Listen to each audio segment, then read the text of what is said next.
وإذا قرأت القرآن جعلنا بينك وبين الذين لا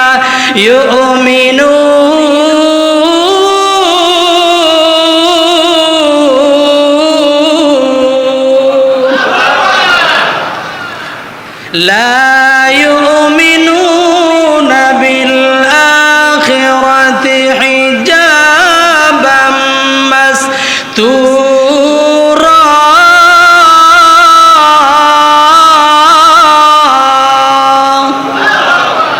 আল্লাহ পাক রব্বুল আলামিন বলেন, হে দুনিয়ার মানুষ, যখন নাকি তোমাদের সামনে কোরআনে কারীমের তেলাওয়াত করা হয়, ওয়াইদা করাতাল কুরআন,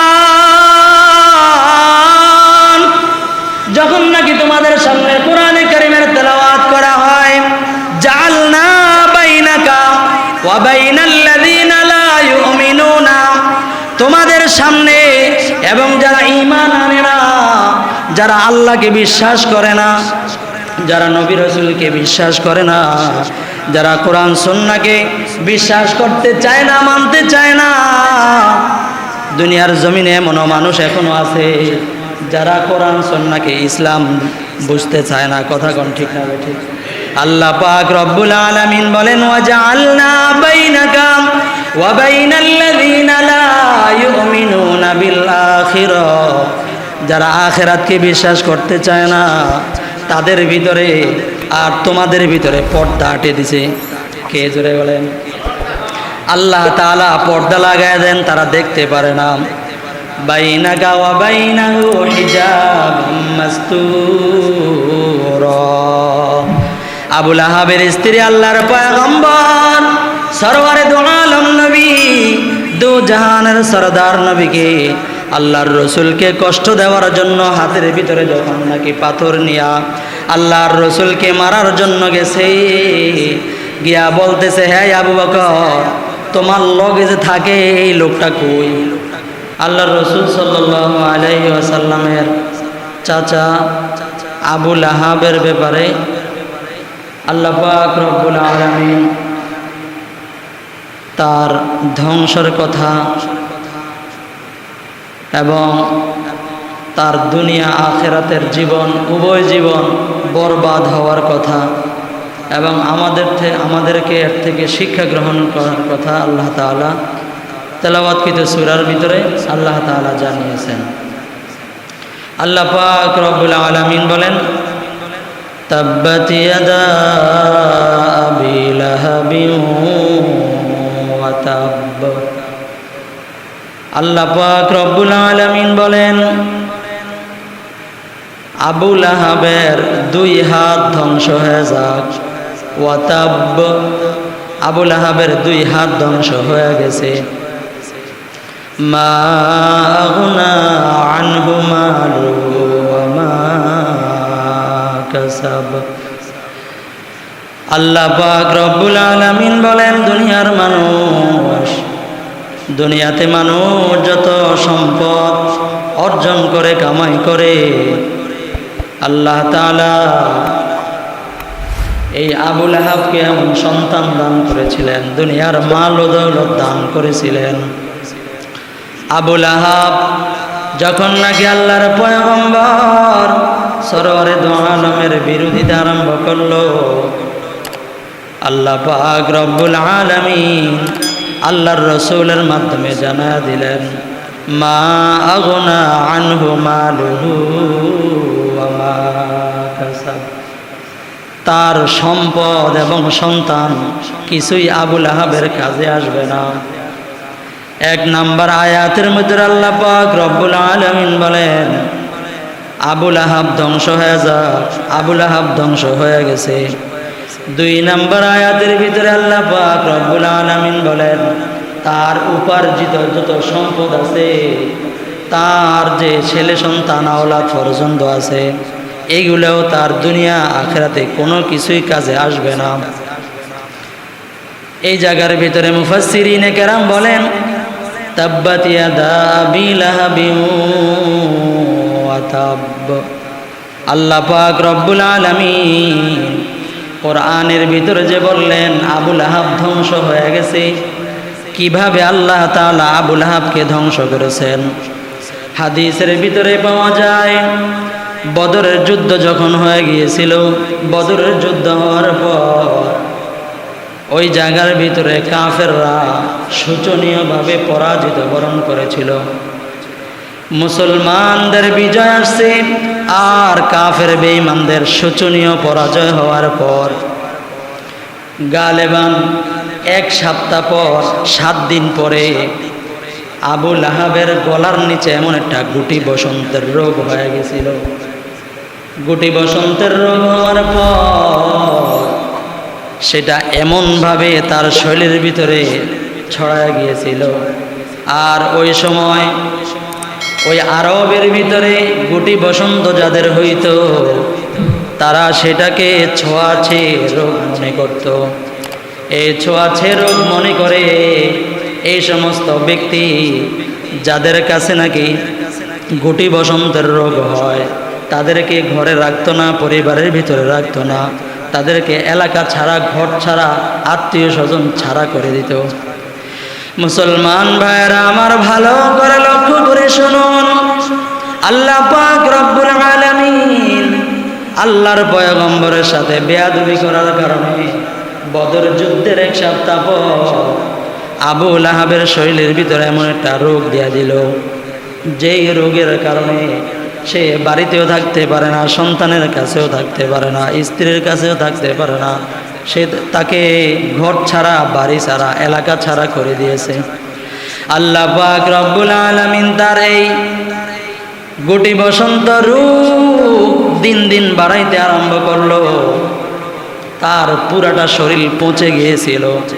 মুসলমান ভাইরা আমার, এটা বোঝার জন্য কয়েক বছর আগেই আমাদের দেশের ভিতরে, দুনিয়ার ভিতরে একটা রোগ আসছিল। নাম বলেন তো, সেটার নাম কি? করোনা। করোনা করোনা আসছিল না 2019-এ? করোনা যখন আসছে, যার করোনা হয়েছে, যে হসপিটালে রোগীকে রাখছে ওই হসপিটালে রোগ ঢোকা নিষেধ। যারা করোনার রোগীদের সেবা করে তারা বাহিরে যাওয়া নিষেধ। রেড সিগন্যাল, এখানে ঢুকতেও পারবে না, বাইরেতেও পারবে না। রোগী সুস্থ হইলে বাড়িতে নেওয়ার পর 1 সপ্তাহ, 1.5 সপ্তাহ, 2 সপ্তাহ, 1 মাস পর্যন্ত তার সাথে দেখা সাক্ষাৎ বন্ধ। কথা কোন ঠিক না ভাই? ঠিক।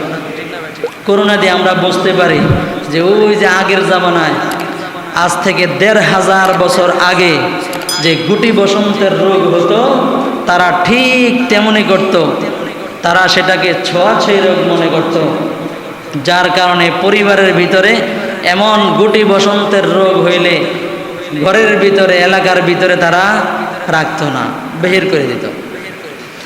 মুসলমান ভাইরা আমার, এবার আবুল আহাব যখন নাকি পরিবারের ভিতরে কোনো স্থান নাই, আল্লাহ তাআলা চোখে আঙ্গুল দিয়ে দেখা দেয় যে আল্লাহর রাসূল সাল্লাল্লাহু আলাইহি ওয়াসাল্লামের বিরোধিতা করার কারণে আল্লাহ পাক রব্বুল আলামিন তাকে কোরআনে হাকিমের ভিতরে শুধু ধ্বংসের কথা উল্লেখ করে ক্ষান্ত করে নাই।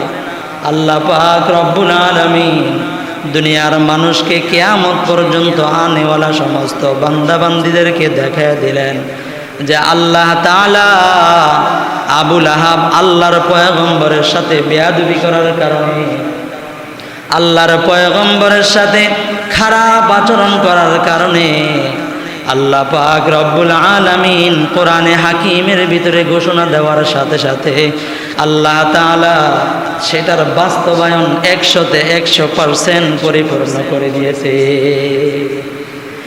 মুসলমান ভাইরা আমার, তার গুটি বসন্ত যখন এত উঁচু পর্যায়ে চলে গেছে, এক পর্যায়ে আবুল আহাব এই গুটি বসন্তের কারণে সে আর বাঁচতে পারে নাই, দুনিয়ার থেকে বিদায় হওয়া লাগছে লাঞ্ছিত অবস্থায়। তার কাছে কোনো তার স্ত্রী যায় না, তার সন্তান যায় না, এলাকাবাসী কেউই যায় না। এক পর্যায়ে যখন নাকি আবুল আহাব দুনিয়ার থেকে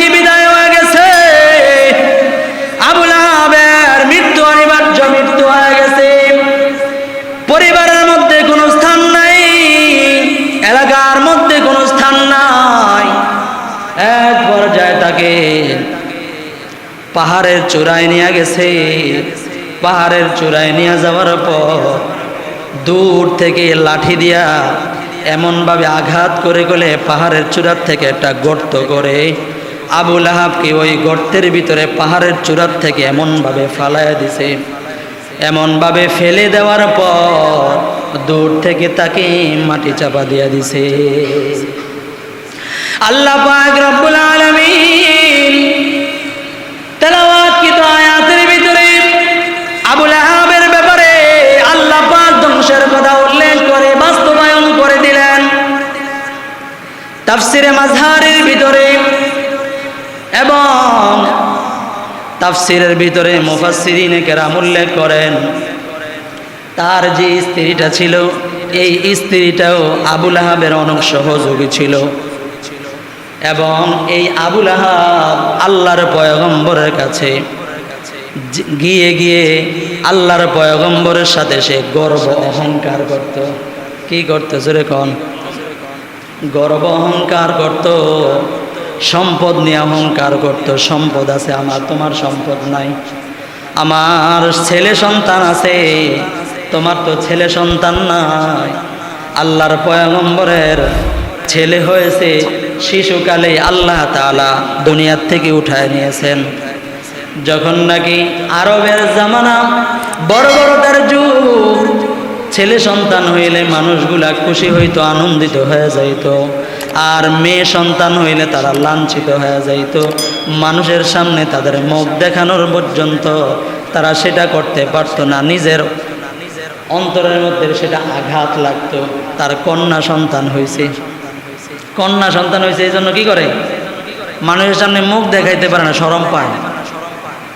এই পর্যায়ে আল্লাহর পয়গম্বর সরওয়ারে দু আলম যখন নাকি তার ছেলে সন্তান দুনিয়াতে ভূমিষ্ঠ হওয়ার কিছুদিন পরে দুনিয়ার থেকে বিদায় হয়ে গেছে, এই আবু লাহাব আল্লাহর পয়গম্বর কেমন ভাবে লাঞ্ছিত করে, তোমার সন্তান নাই। বলবেন নাউযুবিল্লাহ। আল্লাহর সন্তানকে বলে, আল্লাহর পয়গম্বরকে বলে, তোমার তো ছেলে সন্তান নাই, বংশ পরিচয় থাকবে না, তুমি তো লেজ কাটা। নাউযুবিল্লাহ জোরে বলেন। বংশ পরিচয় নাই, ছেলে সন্তান হয়ে মৃত্যুবরণ করে।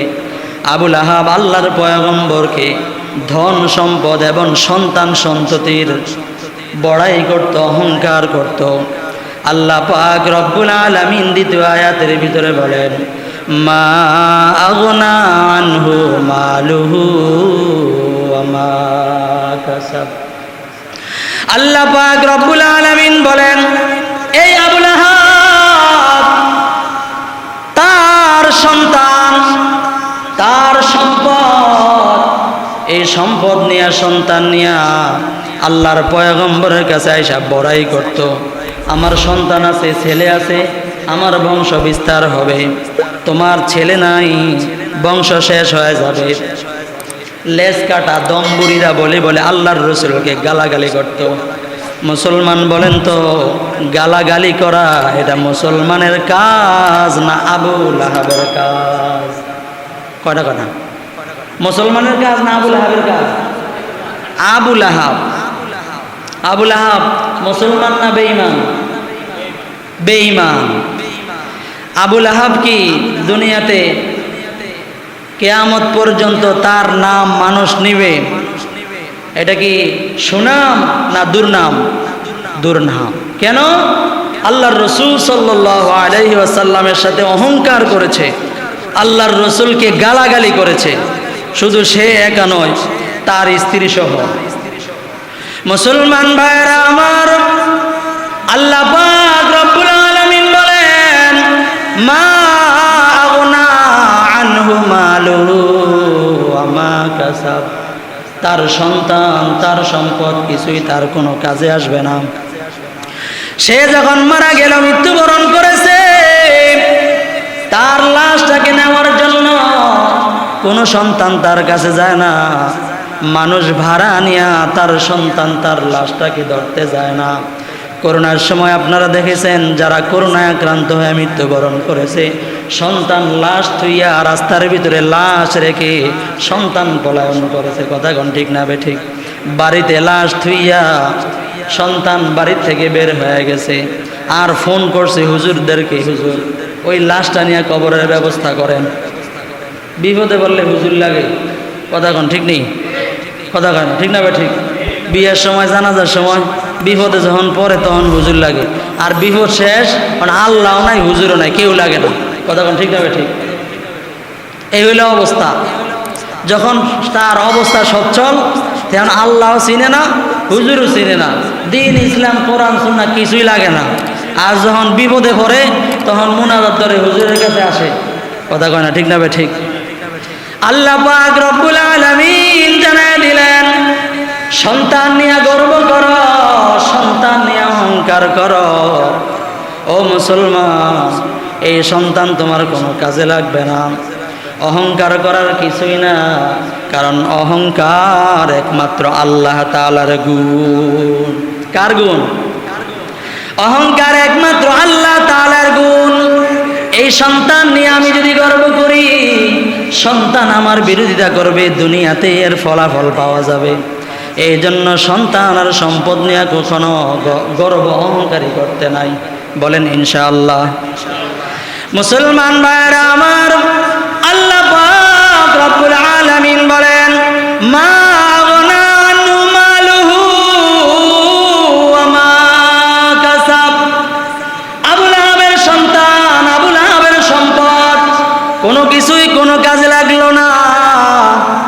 সায়াসলা নারান যাতা লাহাব, তারা দুইজন সায়াসলা নারান যাতা লাহাব, আবু লাহাব এবং তার স্ত্রী সহ অচিরেই তারা জাহান্নামে প্রবেশ করবে। কোথায় প্রবেশ করবে? জোরে বলেন। জাহান্নামের ভিতরে প্রবেশ করবে। সায়াসলা, অচিরেই তারা প্রবেশ করবে নারন, আগুনে, অর্থাৎ জাহান্নামে। যাতা লাহাব, আবু লাহাব এবং তার স্ত্রী সহ দুইজন, আবু লাহাব এবং তার স্ত্রী সহ দুজন জাহান্নামের ভিতরে প্রবেশ করবে অচিরেই। ওয়ামরাতুহু হাম্মালাতাল হাতাব, এবং তাহার স্ত্রী হাম্মালাতাল হাতাব। তাহার স্ত্রীর গুণ আল্লাহ তাআলা বর্ণনা করেন, সে ছিল কাঠুরিয়া। কি ছিল? কাঠুরিয়া। কাঠ, জঙ্গলে জঙ্গলে কাঠ টোকাইতো, লাকড়ি লাকড়ি খোঁজে না মানুষ। আগের জামানায় তো কি গ্যাস ছিল? গ্যাসের তো সুযোগ ছিল না। এখন না গ্যাস আসছে, যদি এখন সংকট, কিন্তু এখন গ্যাস আছে। কিন্তু এই 1400 বছর পূর্বে গ্যাস ছিল? গ্যাস ছিল না। আর আবু লাহাবের স্ত্রী এমন কৃপণ ছিল, কৃপণ বুঝেননি? কিপটা, কিপটা, এমন কৃপণ ছিল। সে অনেক অর্থের মালিক ছিল, আবু লাহাবও তার স্ত্রীও, কিন্তু কৃপণতার কারণে একজন কাজের মানুষ রাইখা যে কাজ করাইব না, টাকা নষ্ট হইব। আরেকজন মানুষ রাখলে টাকা দিতে হবে না? টাকা দিতে হবে। এই জন্য সে নিজে জঙ্গলে জঙ্গলে যায় কাঠ টোকাইত, আর জঙ্গলেতে কাঠ টোকাই আইনা এটি শুকাইয়া পরে রান্না বান্না করত। চিন্তা করেন কেমন কৃপণ ছিল আবু লাহাবের স্ত্রী, এবং সে স্বামীর কাজে সহযোগিতা করত। হাম্মালা, এটা ব্যবহার হয়, এই শব্দটা ব্যবহার হয় যারা নাকি কূটনীতি করে। কি করে? কূটনীতি করে। আবু লাহাবের স্ত্রীর একটা গুণ ছিল, সে কূটনীতি করত। সংসার ভাঙর কিছু মানুষ আছে না, সংসার ভাঙে। কিছু কিছু শাশুড়ি আছে বউরে দেখতে পারে না। কথা কোন ঠিক নেই? আবার কিছু কিছু বউ আছে শাশুড়ির কথা শুনতে পারে না। কথা কয় না, ঠিক না ঠিক? এই পেঁচ লাগে, সংসার ভাঙে। দুই গ্রুপের ভিতরে সমস্যা বাজায় দেয়। এই ক্যাটাগরির মানুষ ছিল আবু লাহাবের স্ত্রী। ভালো না খারাপ? সংসার ভাঙত। এই শব্দ আরব ভাষায় ব্যবহার হয় হাম্মালা। তাল হাতব, এই দুইটা জিনিস, এই তার গুণ ছিল। এটা সে মানুষের সংসার ভাঙছে, একটার কথা আরেকটা নিয়ে লাগাইতো, একজনের সংসারের মধ্যে আরেকজনের ভাটা লাগাইত, এই সহযোগিতা করত এবং আল্লাহর রসুল সাল্লাল্লাহু আলাইহি ওয়াসাল্লামকে গালাগালি করত। ওই যে আবুল আহাবের সাথী হয়ে গত সপ্তাহে বলেছিলাম, সংসার আগায় স্বামী আর স্ত্রী উভয়জন এক মনের হয়, দুইজন যখন দুইজনকে বুঝতে পারে তাহলে সংসার আগাইতে পারে। আপনি দুনিয়ার দিক দিয়ে আগাইতে চান তাও আগাইতে পারেন, আর যদি আখেরাতের দিক দিয়ে আগাইতে চান তাও আগাইতে পারেন। মনে করেন একজনে নামাজ পড়তে চায় আরেকজনে নামাজ পড়তে দেয় না, একজন পর্দা করতে চায় আরেকজনে পর্দা করতে দেয় না, আগানো সম্ভব না। একজনে মনে করেন যে দুনিয়া কামাই করে, সে দুনিয়া কামাই করবে আখেরাতও কামাই করবে, তার এক চিন্তা, এখন আরেকজনে চিন্তা হইল না, দরকার নাই, তা আগানো সম্ভব না। এই জন্য স্বামী আর স্ত্রী যদি এক মনের, একজন আরেকজনকে বুঝতে পারে, তাহলে সংসার আগায় দুনিয়া আখেরাত উভয়টার দিক দিয়ে। আর যদি একজন আরেকজন না বুঝে, হ্যাঁ সারাদিন কাজকর্ম করে আসার পরে বউ রয়েছে ঘুমাইয়া, তোমারটা তুমি লই খাও, আমার এখন ঘুমের টাইম, এখন আমি কিছু দিতে পারবো না, তো সংসার আগাইবো না, ঝগড়া লাগবে। তুমি এত দেরি করে আইসো কে? দেরি করে আইসে কি লেগা? আপনার ভালো থাকার জন্য। কথা কোন ঠিক না ঠিক? কিন্তু সেইটা বুঝে নাই, তো কি হয়, ঝগড়া লাগে রাত 12টা বাজে। কথা কোন ঠিক না ঠিক? এই ক্যাটাগরির ছিল আবুল আহাবের স্ত্রী। আল্লাহ রসুল সাল্লাল্লাহু আলাইহি ওয়াসাল্লামকে যেমন আবুল আহাব দেখতে পারতো না, আবুল আহাবের স্ত্রীও আল্লাহ রসুল সাল্লাল্লাহু আলাইহি ওয়াসাল্লামকে দেখতে পারতো না। আল্লাহ তাআলা বলেন, ওয়ামরাআতুহু হাম্মালাতাল হাতাব, আবুল আহাব এবং তার স্ত্রী উভয়জন চিরই জাহান্নামে প্রবেশ করবে। তাইলে এবার বুঝেন 3 আয়াত। 1 নাম্বার, আল্লাহ তাআলা বলেন আল্লাহর রসুলকে যে গালি দিল আবুল আহাব, সে ধ্বংস তার অনিবার্য। কথা কোন ঠিক না ঠিক? তাইলে বোঝা গেল ইসলাম ও মুসলমান আল্লাহর রসুলকে কেউ যদি গালি দেয় তার ধ্বংস অনিবার্য। কথা কোন ঠিক না ঠিক? 2 নাম্বার, কেউ যদি সন্তান নিয়া, সম্পদ নিয়া অহংকারী করে, গর্ব করে, আমার সম্পদ আছে, আমার সন্তান আছে, মারামারি করা লাগলে আমার 5 ভাই সব চুইলালাম। কথা কোন ঠিক না ঠিক? মারামারি করতে যায়, আমার বংশের ভিতরে অনেক লোক আছে, পুরা গোষ্ঠী নিয়ে মারামারির জন্য হয়ে যায়, চলে যায়, আগে যায়, সন্তান নিয়ে অহংকার করলো। আল্লাহ তাআলা বলেন এই সন্তান, এই সম্পদ তোমার কোনোদিন কোনো কাজে আসবে না। কার কথা? 3 নাম্বার, আল্লাহ তাআলা বলেন অচিরেই এই 2 জন মানুষ অচিরেই তারা জাহান্নামে যাবে। তাইলে 1 নাম্বার ধ্বংস, 2 নম্বর তার সন্তান সম্পত্তি কোনো কাজে লাগবে না, 3 নম্বর তাদের অবস্থান হলো জাহান্নাম। অবস্থান কোথায়? জাহান্নাম। তাহলে এই 3টার গুণ যদি কোনো মুসলমানদের ভিতরে থাকে, তাদের অবস্থান কোথায় হবে? কথা কথা, এই 3টা গুণ যদি কোনো মানুষের ভিতরে থাকে, তার অবস্থান কোথায় হবে? জাহান্নাম। সুতরাং এই গুণ যদি কোনো মুসলমানদের ভিতরে থাকে, আমার ভিতরে থাকে, আপনার ভিতরে থাকে, তাহলে এই গুণ রাখা যাবে না দূর করতে হবে? দূর করা লাগবে। তাহলে এই গুণ যদি আপনাদের কারো ভিতরে থেকে থাকে, রাখবেন না দূর করবেন? দূর করবেন। বলেন ইনশাআল্লাহ। মুসলমান ভাইয়েরা আমার, এর পরবর্তী আয়াত আল্লাহ পাক রব্বুল আলামিন 4 নম্বর আয়াতের ভিতরে আল্লাহ তাআলা বলেন ওয়ামরাআতুহু হাম্মালাতাল হাতাব ফি জিদিহা হাবলুম মিন মাসাদ। আল্লাহ পাক রব্বুল আলামিন বলেন কেমন ভাবে তারা জাহান্নামে যাবে, তার গলার ভিতরে একটা পাকানো রশি দিয়া তার গলার ভিতরে লাগায় দেওয়া হবে ফি জিদিহা, তার গলার ভিতরে, তার গলদেশের ভিতরে একটা পাকানো রশি। দুনিয়ার ভিতরে আগের জামানায় কিছুদিন আগেও মানুষ পাট ক্ষেত করে পাট থেকে রশি বানাইতো, কথা কোন ঠিক না বে ঠিক? আল্লাহ তাআলা বলেন এমন পাকানো রশি আবু লাহাবের স্ত্রীর গলার ভিতরে লাগায় দেওয়া হবে। আবু লাহাবের স্ত্রীর গলার ভিতরে এই রশিটা লাগাইয়া তাকে জাহান্নামের ভিতরে নিয়ে যাওয়া হবে। এই কথা যখন আবু লাহাবের স্ত্রীর কান পর্যন্ত পৌঁছে গেল, তাফসিরে মাযহারের ভিতরে সানাউল্লাহ পানিপতি রাহমাতুল্লাহ আলাইহি তিনি তাফসিরে মাযহারের ভিতরে লেখেন, আবু লাহাবের স্ত্রী আল্লাহর পয়গম্বরকে এমন ভাবে কষ্ট দিত, এত কি কাবা শরীফের সামনে গেল, কাবা শরীফের সামনে যাওয়ার পরে সে খুঁজতেছে কারে মারবে, আল্লাহর রসুলকে। হাতের ভিতরে পাথর নিয়ে মারার জন্য গেছে কাকে?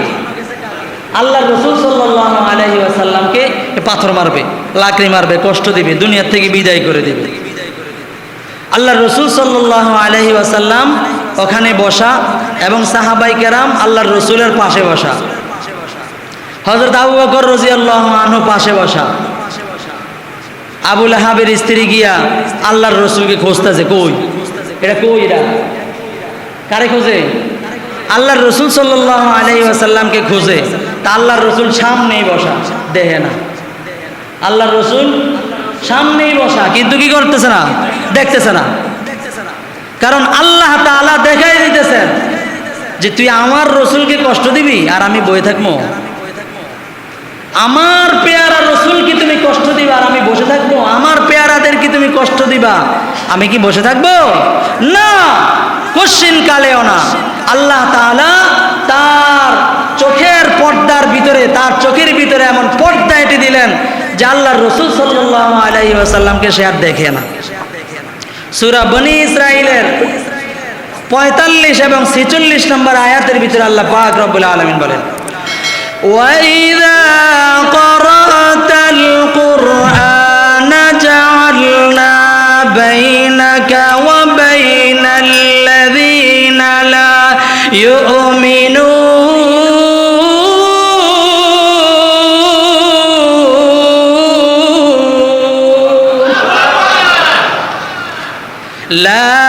يُؤْمِنُونَ بِالْآخِرَةِ حِجَابًا مَسْتُورًا।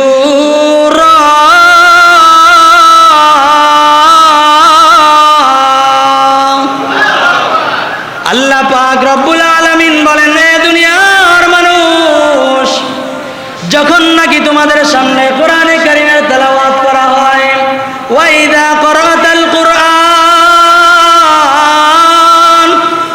যখন নাকি তোমাদের সামনে কোরআনে কারীমের তেলাওয়াত করা হয়, জাআলনা বাইনাকা ওয়া বাইনাল্লাযীনা লা ইউমিনুনা, তোমাদের সামনে এবং যারা ঈমান আনে না, যারা আল্লাহকে বিশ্বাস করে না, যারা নবী রাসূলকে বিশ্বাস করে না, যারা কোরআন সুন্নাহকে বিশ্বাস করতে চায় না, মানতে চায় না, দুনিয়ার জমিনে এমন মানুষ এখনো আছে যারা কোরআন সুন্নাহকে, ইসলাম বুঝতে চায় না, কথা কোন ঠিক না ঠিক?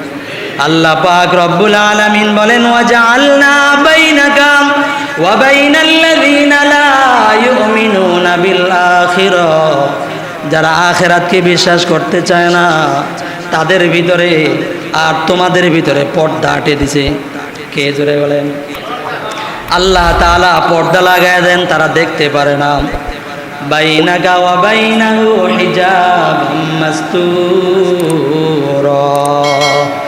আবু লাহাবের স্ত্রী আল্লাহর পয়গম্বর সরওয়ারে দু আলম নবী, দু জাহানের সরদার নবীকে, আল্লাহর রসুলকে কষ্ট দেওয়ার জন্য হাতের ভিতরে যখন নাকি পাথর নিয়া আল্লাহর রসুলকে মারার জন্য গেছে, গিয়া বলতেছে, হে আবু বকর, তোমার লগে যে থাকে এই লোকটা কই? তোমার লগে যে থাকে এই লোকটা কোথায়? আমি তাকে দেখতেছি না কেন? হযরত আবু বকর রাদিয়াল্লাহু আনহু একটা উত্তর দিয়ে দিলেন, হিকমতপূর্ণ একটা উত্তর দিলেন। আল্লাহর পয়গম্বরের পেয়ারা সাহাবী হযরত আবু বকর রাদিয়াল্লাহু আনহু চিন্তা করলেন, আল্লাহর রসুলকে মারার জন্য হাতে পাথর নিয়ে তুই আসছিস এখানে, আর যেহেতু তুই আল্লাহর রসুলকে দেখতেছ না, আল্লাহর রসুল তো আমার পাশেই বসা, তুই আল্লাহর রসুলকে দেখতেছ না, সুতরাং আমি আল্লাহর রসুলকে দেখানোর দরকার কি? এবার হযরত আবু বকর সিদ্দিক রাদিয়াল্লাহু আনহু বলতেছেন, এই উম্মে জামিল, তুই কি আল্লাহর রসুলকে দেখতেছ না? কয় যে না। আবু বকর রাদিয়াল্লাহু আনহু বলেন, তুমি যদি আল্লাহর রসুলকে না দেখো তাহলে আমি কি করব? তুমি আল্লাহর রসুলকে না দেখলে আমি কি করতাম? তো না দেখলে যাও, জেনে আছে হেনে যাও, আল্লাহর রসুল বসা গো, আল্লাহর রসুল লগেই বসা। উম্মে জামিলের সামনে আল্লাহর রসুল বসে বসে কোরআন তেলাওয়াত করতেছে, সাহাবীরা শুনতেছে, হ্যাঁ দেহেও না শুনেও না, দেহেও না শুনেও না। পরবর্তী আয়াতের ভিতরে আল্লাহ পাক রব্বুল আলামিন বলেন, যারা নাকি এমন ভাবে এগুলো করবে, ইসলাম ও মুসলমানদেরকে ক্ষতি করার চেষ্টা করবে এবং ইসলামকে নষ্ট করার চেষ্টা করবে, শত্রুতামি রাখবে, আল্লাহ পাক রব্বুল আলামিন তাদের কানকে বধির বানায় দিবেন, চোখকে অন্ধ বানায় দিবেন, চোখের সামনে তারা পর্দা এঁটে দিবেন, সামনে থেকে তারা দেখতে পারবেন। আল্লাহ পাক রব্বুল আলামিন বলেন। মুসলমান ভাইয়েরা আমার, এই জন্য আল্লাহ পাক রব্বুল আলামিন আমাদেরকে আনেওয়ালা সমস্ত উম্মতদেরকে জানায় দিলেন, মুসলমান ও ইসলামের বিপরীত কোনো সময় কোনো অবস্থান নেওয়ার কোনো সুযোগ কমসে কম মুসলমানের নাই। কথা কোন ঠিক না বে ঠিক? তাইলে আমরা এর থেকে কি বুঝতে পারলাম? আমরা বুঝতে পারলাম ইসলাম ও মুসলমানদের বিরোধিতা করলে ইসলামের কিছুই হবে না, মুসলমানের কিছুই হবে না। হবে কার? যে বলে তার। কার হবে? যে বলে তার। যেই পর্যায়ে হয় তার ধ্বংস অনিবার্য হবে এবং তার দুনিয়াতে লাঞ্ছনা, সন্তান, সম্পদ এগুলা যদি দুনিয়াতে আমি আমার কাজে লাগাইতে না পারি, তাহলে এটা দুনিয়া এবং আখেরাতের ধ্বংস যে অনিবার্য, এটাকে আবার আলাদাভাবে বলতে হবে? আলাদাভাবে বলার দরকার নাই। আল্লাহ তাআলা জানায় দিছেন, উল্টা পাল্টা করবা তো অন্য কারো ক্ষতি হবে না, ক্ষতিকার নিজের, ক্ষতিকার নিজের। আর আখেরাতের অবস্থা কি? যেতে হবে জাহান্নাম, এছাড়া কোনো বিকল্প রাস্তা নাই। আখেরাতের অবস্থান দুইটা, হয়তো জান্নাত অথবা জাহান্নাম। তাহলে জান্নাতি যদি না হইতে পারি, যাওয়া লাগবে কোন? জাহান্নাম। মেরে মহতারাম দোস্ত, যে কথাগুলো বলা হলো, যে গুণগুলো বলা হলো, এই গুণগুলো মুসলমানের না বেঈমানদের? আয় হায়, মুসলমানের বলে আল্লাহর রসুলকে গালি দেওয়া মুসলমানের গুণ? কার গুণ? বেঈমানদের গুণ। আল্লাহর রসুল সাল্লাল্লাহু আলাইহি ওয়াসাল্লামকে ইসলাম ও মুসলমানদের সাথে গর্ব অহংকারী করা, এটা কি মুসলমানদের গুণ না আবু লাহাবের গুণ? আবু লাহাবের গুণ। সুতরাং অহংকারী, গর্ব, সম্পদ, সন্তান যা কিছু আছে দুনিয়াতে, এগুলা দিয়া গর্ব অহংকারী করা যাবে? অহংকারী করা যাবে না। মাল দৌলত আজকে আছে কালকে নাই। কথা কোন ঠিক না বেঠিক? সকালে আছে বিকালে নাই, বিকালে আছে সকালে নাই, মুহূর্তের মধ্যে আপনার নাই হয়ে যাবে। সুতরাং গর্ব অহংকার করার কোনো সুযোগ নাই। গর্ব অহংকার করলে এই সন্তান, এই সম্পদ এগুলোই আপনার ধ্বংসের কারণ হয়ে দাঁড়িয়ে যাবে। অন্য আয়াতের ভিতরে আল্লাহ পাক রব্বুল আলামিন বলছেন যে সন্তান এবং সম্পদ এগুলো আপনার জন্য আমার জন্য ফিতনা, এগুলো আপনার জন্য আমার জন্য কি? ফিতনা। তাইলে এখন কি? তাইলে সম্পদ অর্জন করা যাবে না? অর্জন করা যাবে, হালাল পথে খরচ করা লাগবে। হালাল পথে যদি হালাল পথে অর্জন করা না হয়, হালাল পথে যদি খরচ করা না হয়, তাহলে তার ধ্বংস অনিবার্য হবে। বলছেন কে? আল্লাহ তাআলা। মেরে মোহতারাম দোস্ত, আল্লাহ পাক রব্বুল আলামিন আমাদের সকলকে কথাগুলো বুঝবার এবং আমল করার তৌফিক দান করেন, বলেন আমিন। এবং আবু লাহাবের যে গুণ, এই খারাপ গুণগুলো, এই গুণগুলো থেকে আমাদেরকে বেঁচে থাকার তৌফিক দান করেন, বলেন আমিন। এবার আসেন শেষ কথা। আল্লাহর রসুল সাল্লাল্লাহু আলাইহি ওয়াসাল্লামের চাচা ছিলেন আবু লাহাব। আবু লাহাব আল্লাহর রসুলের কি ছিলেন? চাচা। আল্লাহর রসুলের চাচাদের অবস্থা কয়েকটা প্রকার। একটা হলো ইমানদার, আরেকটা হলো বেঈমান। একটা হলো ইমানদার, আরেকটা হলো বেঈমান। বেঈমানদের দুই অবস্থা, একটা হলো বেঈমান অবস্থায় আল্লাহর রসুলকে মহব্বত করে, আরেকটা হলো বেঈমান হয়েও আল্লাহর রসুলের বিরোধিতা করে। আবু লাহাব ছিল আল্লাহর রসুলের বেঈমান বিরোধিতাকারী, অর্থাৎ লাস্ট পর্যায়ের তার অবস্থান সরাসরি জাহান্নামে। দ্বিতীয় নম্বর, বেঈমান অবস্থায় আল্লাহর রসুলকে মহব্বত করা। বেঈমান অবস্থায় আল্লাহর রসুলকে কি করা? মহব্বত করা। সেটা ছিল আবু তালেবের। কার? আবু তালেবের। আবু তালেবও আল্লাহর রসুলের চাচা, আবু লাহাবও আল্লাহর রসুলের চাচা, আমির হামজা রাদিয়াল্লাহু আনহু আল্লাহর রসুলের চাচা, ইবনে আব্বাস রাদিয়াল্লাহু আনহু আল্লাহর রসুলের চাচা। আল্লাহর রসুলের চাচাদের অবস্থা মোটামুটি আমরা বুঝতে পারলাম তিন অবস্থা। কয় অবস্থা? তিন অবস্থা। একটা হইলো মুসলমান, তো মুসলমান হইলে তো আল্লাহর রসুলের পক্ষে, এতে কোনো অসুবিধা নাই, আল্লাহর রসুলের সাথেই জান্নাতে যাবে। আল্লাহর রসুলের সাথে কই যাবে? জান্নাতে যাবে, কোনো চিন্তা নাই। দুই নাম্বার, বেঈমান অবস্থায় আল্লাহর রসুলকে মহব্বত করা। তিন নাম্বার, আল্লাহর রসুলকে বেঈমান অবস্থায় আল্লাহর রসুলের বিরোধিতা করা। আল্লাহর রসুল সাল্লাল্লাহু আলাইহি ওয়াসাল্লামের চাচা আবু তালেব বেঈমান ছিল ঠিক, কিন্তু আল্লাহর রসুলের বিরোধিতা করে নাই। আল্লাহর রসুলের কি করেন নাই? বিরোধিতা করেন নাই। এই জন্য আল্লাহ তাআলা তাকে একটা ছাড় দিবেন। আল্লাহ তাআলা জাহান্নামের ভিতরে তাকে যখন ঢুকায় দিবেন, তার সারা শরীরের ভিতরে আল্লাহ তাআলা আযাব দিবেন না। আল্লাহ তাআলা তার আযাব দিবেন, দুই জোড়া জাহান্নামের আগুনের জুতা তাকে পরায় দিবেন। মানে এক জোড়া, দুই পায়ের দুইটা আগুনের জুতা পরায় দিবেন।